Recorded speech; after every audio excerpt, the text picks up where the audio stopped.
সুন্নি মানে রাসূলুল্লাহ সাল্লাল্লাহু আলাইহি সাল্লামকে অনুসরণকারী, ওয়াহাবি মানে যে আল্লাহ তাআলাকে মহব্বতকারী। ওয়াহাবি মানে আল্লাহওয়ালা, সুন্নি মানে নবীওয়ালা। খালাস। তা বলছিল ওয়াহাবি সুন্নির ঠেলাঠালি বন্ধ করো, কসম খোদার। সে বক্তা বলল ওয়াহাবি মানে আল্লাহওয়ালা আর সুন্নি মানে হচ্ছে নবীর সুন্নতওয়ালা। আমরা বলি আরে বোকা, এখনো বুঝতে পারো নাই। আমি কিছুদিন পূর্বে যমুনা সেতু পার হওয়ার পরে সিরাজগঞ্জ উল্লাপাড়াতে একটা প্রোগ্রামে গিয়েছিলাম। একজন মুরব্বী খুব একটু আশেকওয়ালা আমাকে বলে হুজুর কষ্ট নেবেন একটা কথা বলি। আমি বলি বলেন। ওয়াহাবি মানে হিন্দু।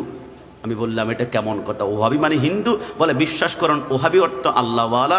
হিন্দুরা কিন্তু আল্লাহকে বিশ্বাস করে, তারা আল্লাহকে ভগবান বলে।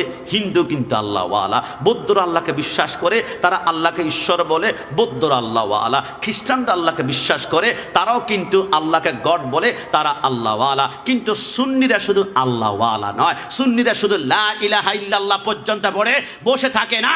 সুন্নিরা শুধু নারায়ে তাকবীরের স্লোগান দিয়ে বসে থাকে না। সুন্নিরা হচ্ছে আল্লাহ ও নবীওয়ালা। ডান হাত তুলে বলো ঠিক কিনা?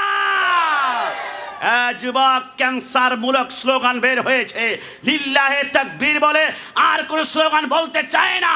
এই স্লোগান ক্যান্সার ঢুকিয়ে দিয়েছে। যারা লিল্লাহে তাকবীর বলে এরা চায় যুবকদের অন্তর থেকে নবীর প্রেম সরাই ফেলতে, নবীকে জুদা করে ফেলতে।